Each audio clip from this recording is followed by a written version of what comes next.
Hi guys, got another traditional upholstery tutorial for you today. This time around we're going to be concentrating on our springs, so I'm going to upload this into two parts. The first part is going to be concentrating on tying the springs to our webbing using a curved needle and twine, and the second part is going to be concentrating on lashing our springs with laid cord. Okay, so our first job is to select our springs. I've gone for 5-inch springs. If you watched the webbing tutorial, I think I said on there I might be using 6-inch springs. I've just decided to go a little bit shorter, just to leave myself a little bit more room at the back there. And I still think I'm going to get that nice domed effect on the seat. I'm using double cone springs. That just means there's a cone at either side. That's pretty standard information at this point, especially on this kind of application. And yeah, so these are 5-inch double coned 9-gauge springs.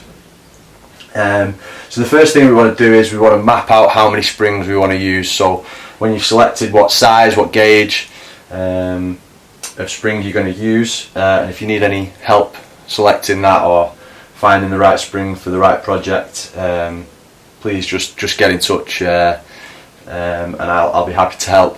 I'm wary of making these videos a little bit too long, so I'm just going to try and jump through it. Hopefully I'll get enough of the right angles, but I might upload some little smaller videos as well, just zoomed in a little bit more so you get a bit of a closer look at it. So once we've selected our springs, we're just going to start placing our springs into our project. Okay, and I call this mapping my springs, just to give me an idea of where the springs are going to sit when they are tied in. And I can see here that I've got 3 across the front and 3 rows going back, so I've got 9 springs in total, and I've got a nice even spacing between each of my springs, and then it's roughly the same. Obviously this you dictate to by the shape of your frame, but you want to try and leave a similar gap from the spring to the edge of the frame too. Okay, so I can see all that that's sitting quite nicely, and I've got them nice and neat and nice and straight, which is going to be important when we start lashing our springs. And then the next thing that I do is I take a Sharpie and I just put a mark. So I do a semicircle underneath, on the bottom wire of the spring, and on top as well. Hopefully you can see that. And then that just tells me we're about to take our springs off now and just work with one spring, and then that just tells me exactly where I've had my springs laid out when I've mapped it at this stage. So now I can take my springs off once I've done that, and you should just be left with a series of semicircles. Hopefully you can see that. And that means when we're putting our springs back in, we can be sure that we've got that even spacing and everything nice and straight. The next little detail to think about is you've got this little knot where the spring fabricating machine has snipped the end of the wire and it's curled round just to finish the spring.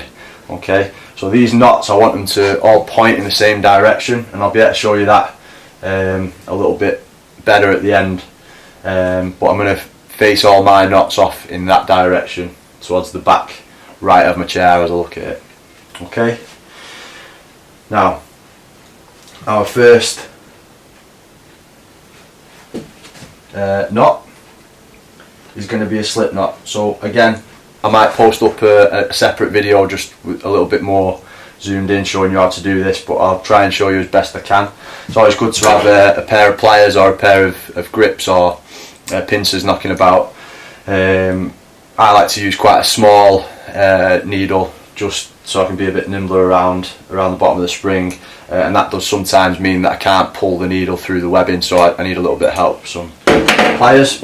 So our first stitch, our first knot, is going to go from underneath through the webbing on the inside of our spring, and then we can use our pliers if we get a bit stuck.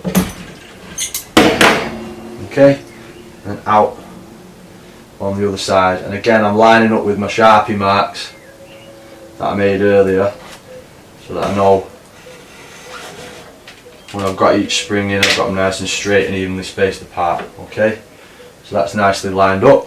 Now I want to tip the chair back on itself. Good idea to have some foam down, or at least cover the desk with a blanket or something like that. So now I'm left with the end of my twine, obviously the end that is holding my needle. Okay, I'm going to start this with a slip knot. So I'll pinch the two together and go back on itself and over, go underneath the two, and then I pull it back through the loop. Okay, makes a nice little slip knot. If you've got your own way of doing a slip knot, it's absolutely fine at this stage, and then we just finish it with a granny knot on top. Okay, nice and secure. So now we're going to move on to our next little knot. Okay, and we always want to work in triangles, so same thing, we go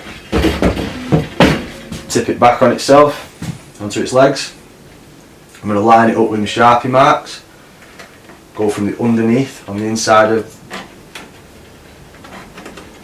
the string wire, pull it through with my pliers.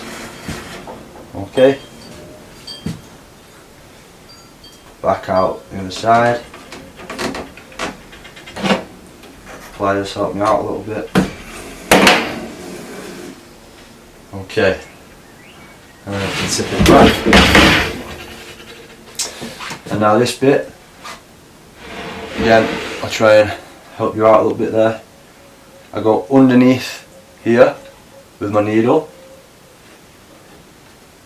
and then I go back through this loop that I've now created here. Okay, pull that through. Okay, to get the right tension, I push my spring down from the top, okay, and I pull it away first, and then I pull it nice and tight this way. Okay, and that's just the way I kind of finish that underneath. I think that keeps it nice and secure because it knots it. Some people will just loop it round, carry on going, but I like to knot each piece. That means if I get a phone call or something in the workshop and I have to stop at a certain point, it just keeps everything nice and secure, so I really like that method. So you should be able to see there the pattern that I'm starting to create. Okay, so same again, back to the top. So we're going to work in a triangle. Okay, so I've got my first two loops here, one there, and now I'm going to go and put one in here if possible. Okay, so it's just a rough triangle, yeah, to make sure you've got it anchored at three sort of equidistant points around the bottom wire of the spring. Okay, same again from the inside, mark it, lining it up with my Sharpie marks. Use the pliers to help the needle through. Okay, over the top and back underneath.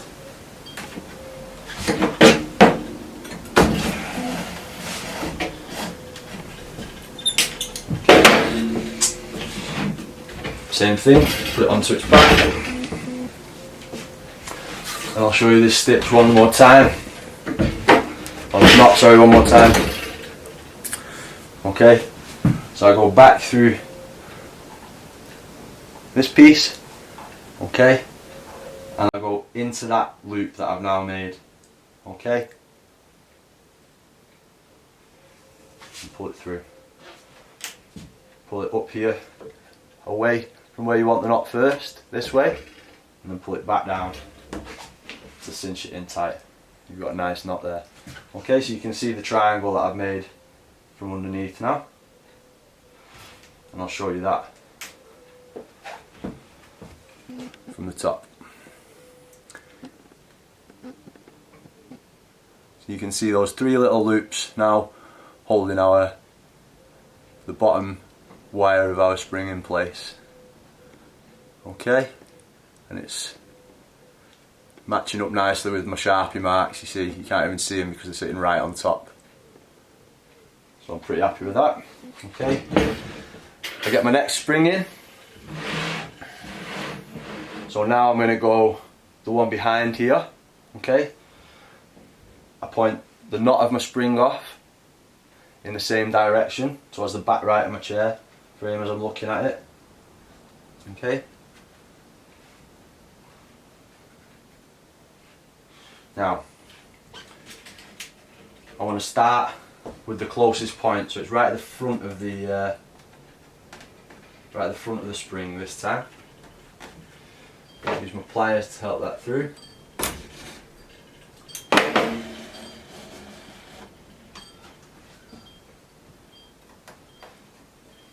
Back underneath.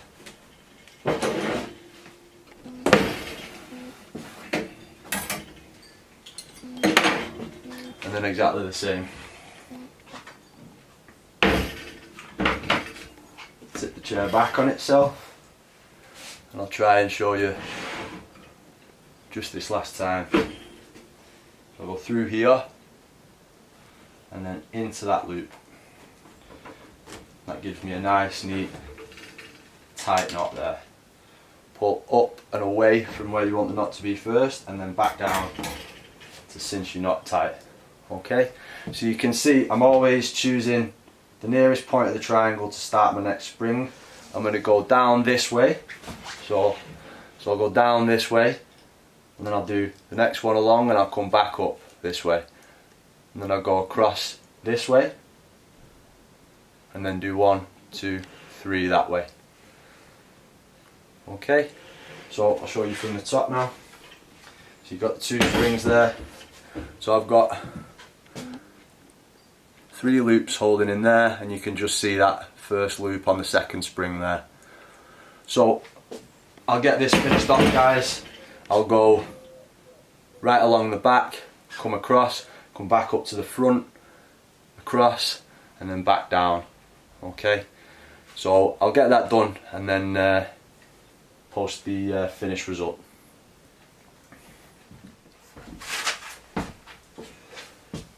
Okay guys, so as you can see I've finished my springs on the top. I'm just showing you a quick shot of the bottom. I've actually finished in the back corner like we said. So you just finish it off by the knot that I was showing you, and then just double over and double over again, snip it off. I've used a couple of pieces of twine, so obviously there's a couple of ends. It's just a little bit easier working with a shorter piece of twine. That's the only reason for that. You can see I've started in this corner, and then I've zigzagged along like so, and then finished in this corner here. So yeah, I'll flip this over and show you the springs from the top.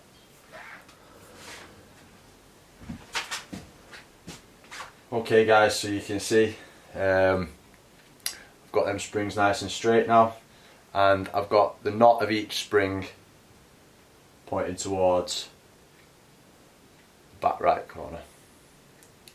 Okay, and I've whizzed through this, so that marking of the bottom corner of the springs onto the webbing really helped me out.